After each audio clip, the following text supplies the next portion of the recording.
Resuming debate. L'honorable député de Manicouagan.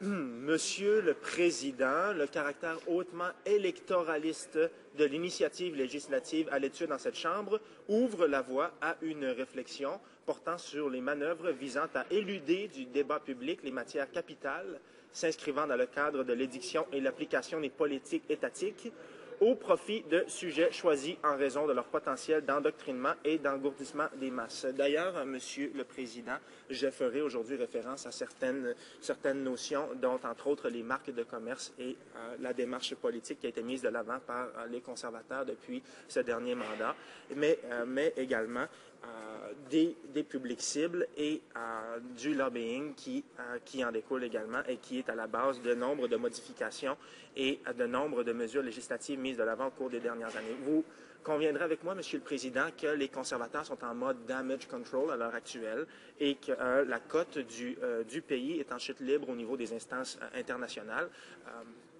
Auprès des Nations Unies, pour ne mentionner que celle-ci, mais on a vu au cours des 2 dernières années des représentants, des rapporteurs de l'ONU se présenter à quelques reprises ici au pays et recevoir un accueil tout de même glacial, des rapporteurs en matière de sécurité alimentaire, en matière d'habitation, en matière de logement. Ce sont des matières sociales d'envergure et ce type de mesures sont éludées du débat et ne font pas l'objet de discussions ici en cette Chambre et d'amendements raisonnables de la part du gouvernement. Et comme on l'a vu au cours des derniers mois, c'est le tape à l'œil qui prime. D'ailleurs, il y a une télé-réalité, il y a des bruits qui ont été portés à mon attention quant à l'existence possible d'une télé-réalité qui porterait sur l'immigration au pays et bien d'autres matières qui sont d'abord choisies en vertu de leur caractère hautement spectaculaire et à grand renfort de publicité. D'ailleurs, je vais également abonder quant à la publicité propre au plan de développement économique du pays et au plan d'action économique, devrais-je dire, qui sont diffusées, les publicités qui sont diffusées à heure de grande écoute. Bref, tout est prévu, c'est du media operation, on tente de mettre de l'avant des gens souriants. D'ailleurs, si on regarde les publicités qui visent le plan d'action économique au pays, on pourrait presque penser que le Canada va nous vendre du gazon en rouleau, puisque tout ce que l'on voit, c'est de la verdure et des arbres et des gens qui sourient, des gens qui s'abreuvent à même les cours d'eau qui font du canot. Bref, on se demande même si la tangente verte a été empruntée par ce gouvernement lorsque l'on sait réellement que l'essor économique au pays repose d'abord et avant tout sur l'extraction des ressources naturelles. C'est ce moteur-là qui a été mis de l'avant. Bref, ce projet de loi n'y fait pas exception. On tente ici de plaire à une frange bien précise de la population avec des vues électoralistes. Les conservateurs ont fait des études de marché, Monsieur le Président, avant de mettre de telles initiatives de l'avant pour s'assurer d'abord et avant tout que ça répondait à des besoins déjà exprimés par une frange de la population et pour plaire à un secteur de l'électorat, un secteur des citoyens du Canada qui ont déjà démontré une attirance envers ces sujets, mais également pour plaire à certains nouveaux arrivants. Mais j'aurais un message bien particulier aux nouveaux arrivants. En fait, votre allégeance et votre foi, au final, importe très peu aux conservateurs. C'est d'abord sur vos assises économiques qu'on se base afin d'évaluer votre venue au Canada. C'est ce que je vous dis aujourd'hui. Donc, les nouveaux arrivants, il ne faut pas se berner. Votre liberté de religion, c'est déjà enchâssé de toute façon dans la Constitution. C'est un des backbones de notre pays. Et c'est simplement réitéré. C'est la vérité de la palisse au final, Monsieur le Président, puisqu'on réitère déjà des éléments qui sont bien ancrés ici dans la tradition au Canada. Bien que la mise en valeur d'idéaux inclusifs se doit d'être une constante sur le plan de l'édiction des politiques publiques, l'aspect ostentatoire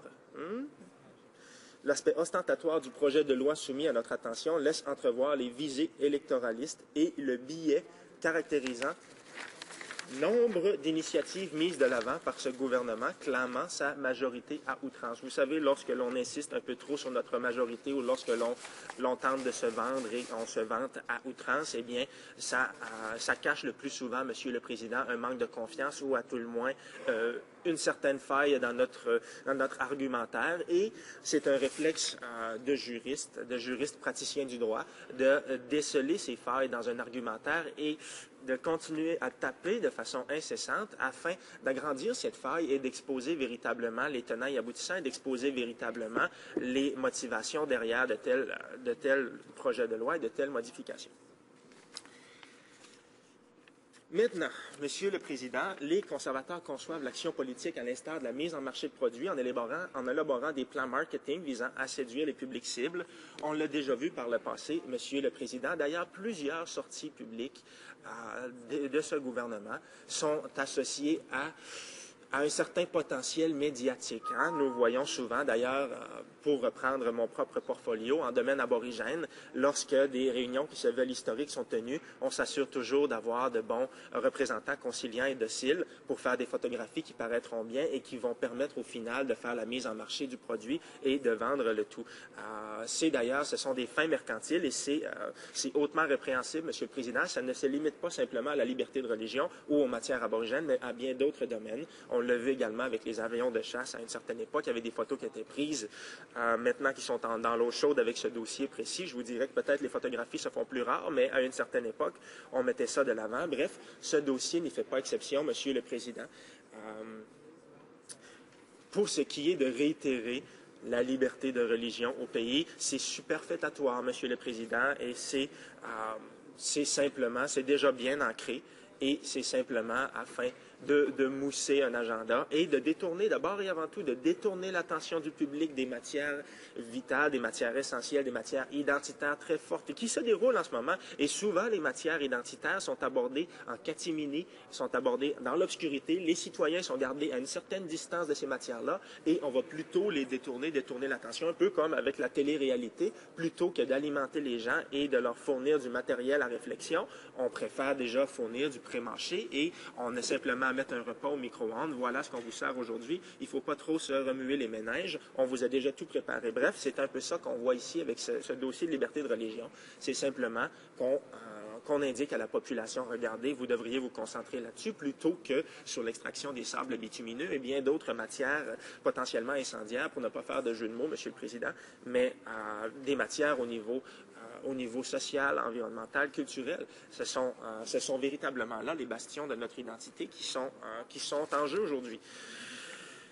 Au final, le détournement d'une forte question identitaire en vue de l'obtention de gains politiques à court terme ne fait que masquer de nombreux écarts éthiques et témoignant de l'agenda tendancieux dictant l'orientation économique et gouvernementale du pays. Combien de minutes me reste-t-il, Monsieur le Président? 2 minutes.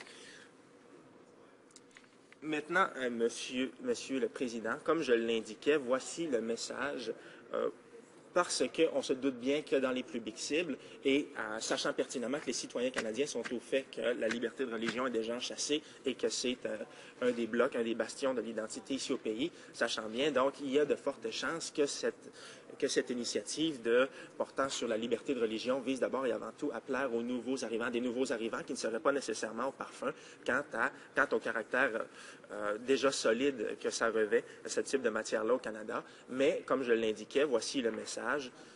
Votre appartenance, votre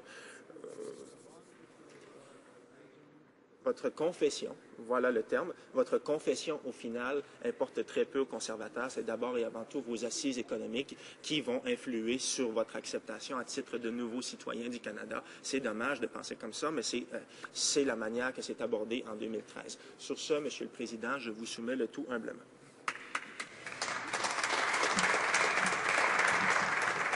Resuming the